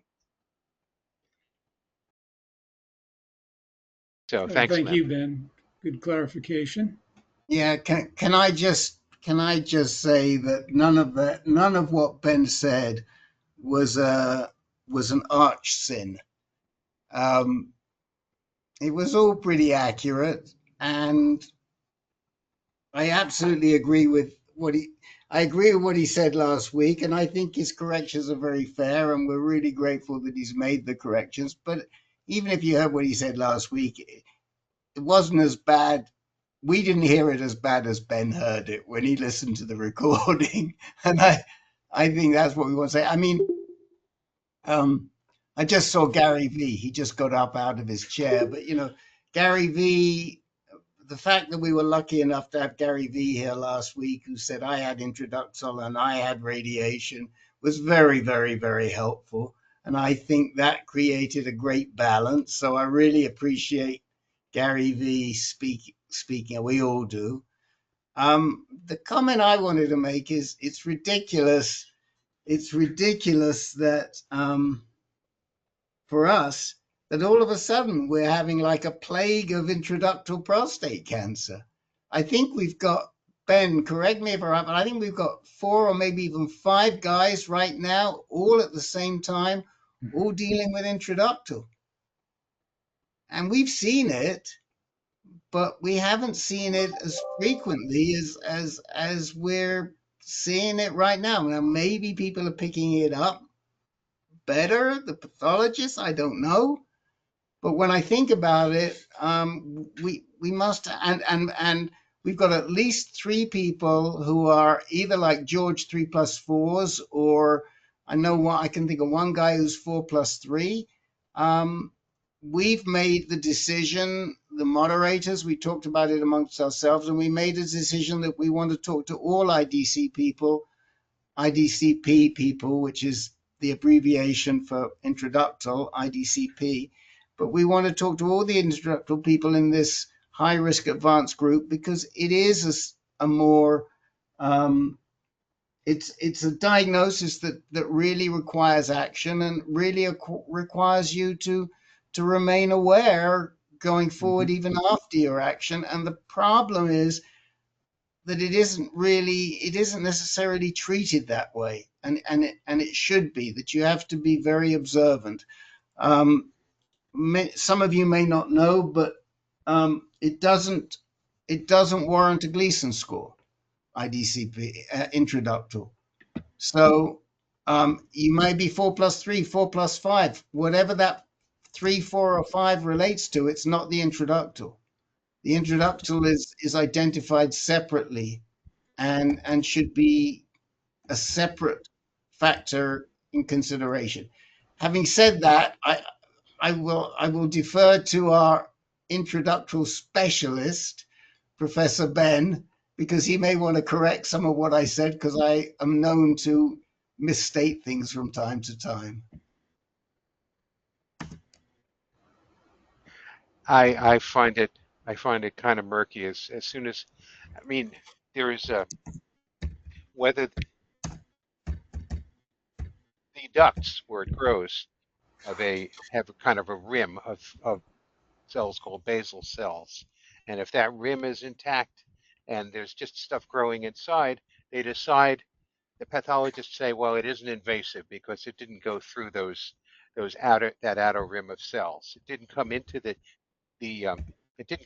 duct from outside. It grew in the duct and is growing outside, and that's a pathological nicety. And when when the basal cell layer is intact and they decide it's growing out instead of growing in, they don't give it a Gleason score. I think cribriform is always a 4, and they talk about 2 different IDC patterns, where pattern 2 is worse than pattern 1. Pattern 1 is cribriform, pattern 2 is sheets. So I'm telling you a lot of stuff, and I'm not really illuminating very much, but it is it's more complicated than I would like. Ben, do we know what the percent of prostate cancer cases are IDC-P?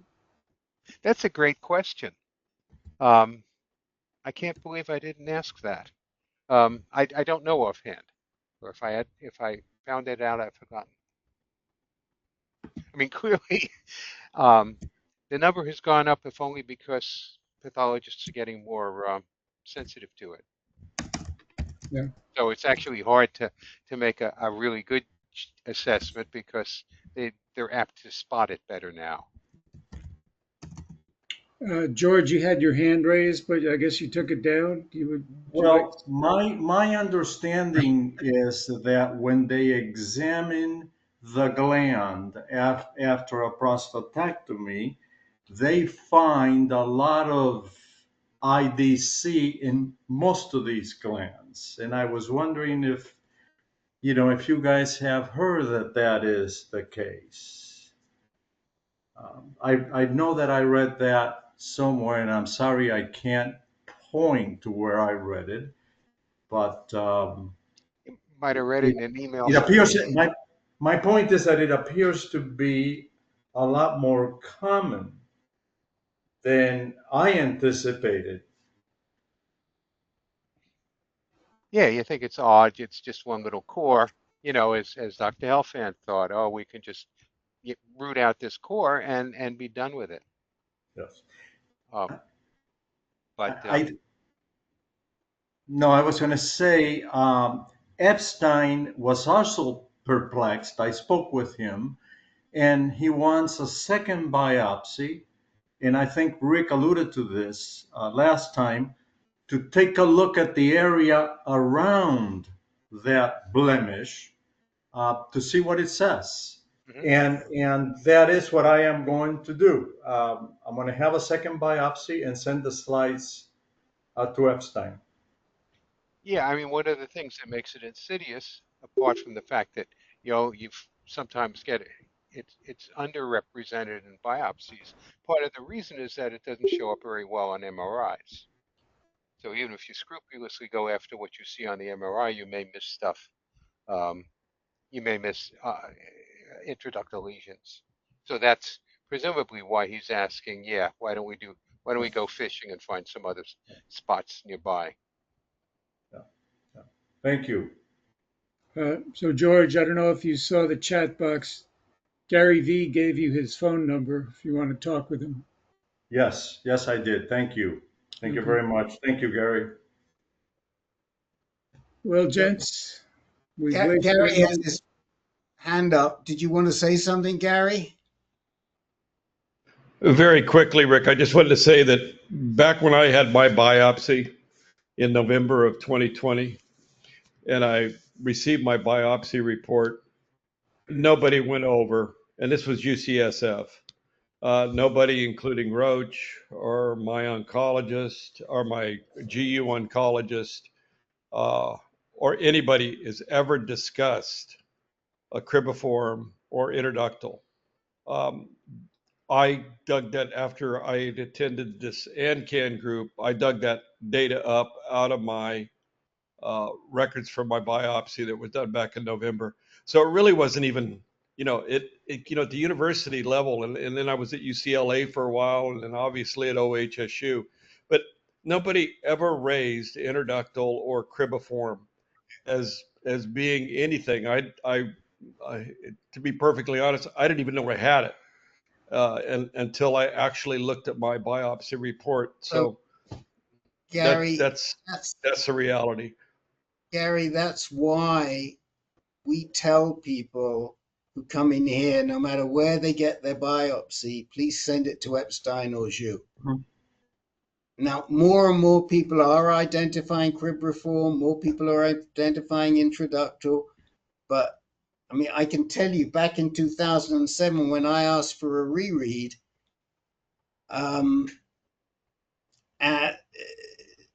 Roche said, well, we're not going to send it here to UCSF, either send it to Boswick or Epstein. So it's not a new problem. I mean, it's disappointing that Matt didn't point this out to you, but I don't, no other comment on that. Well, Rick, to be perfectly honest, Dr. Shigehara at UCSF is absolutely incredible. He's the one that did the biopsy. He's the one that put in the seeds. He saw my report. He's the one that got me lined up for a PSMA scan right after they were approved in January of 2021. It just was, and then John Hopkins, actually, I had a second opinion from John Hopkins, from pathologist there, and it was never mentioned, but clearer than hell in the biopsy report, there it sits. So, again, a shout out to AnCan for bringing it to my attention.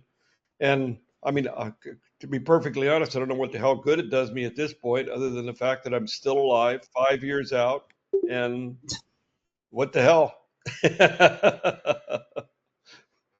So in fairness, I should say that just because they didn't mention it to you does not mean it did not inform your treatment. They may have figured this is a detail he doesn't want to know, wouldn't interest him, or we don't want to worry him with the prognosis. They may well have seen it and acted accordingly. I wouldn't infer that they ignored it. Well, no, I'm not inferring that. I'm just saying I don't know that it was, I don't know, Ben, if it was such a big deal back, when I was diagnosed, if anybody saw it. My whole history, real quickly, because it's late, but my whole history behind this is people kept telling me along my journey that, oh, you're old, and old men get prostate cancer, and this is probably not very bad. It was just minimizing every step until I walked into, well, actually a Zoom call with Dr. Roach, and Roach said, hey, this is not cakewalk, dude. You're getting blasted. Basically, this is what we're going to do to you, and this is the approach we're going to take. So, things have changed, as somebody else said tonight in this group, over the last 5 years. It is absolutely incredible what's come along as far as treatments and keeping us all alive. So I'm thankful for it all. We'll see you guys.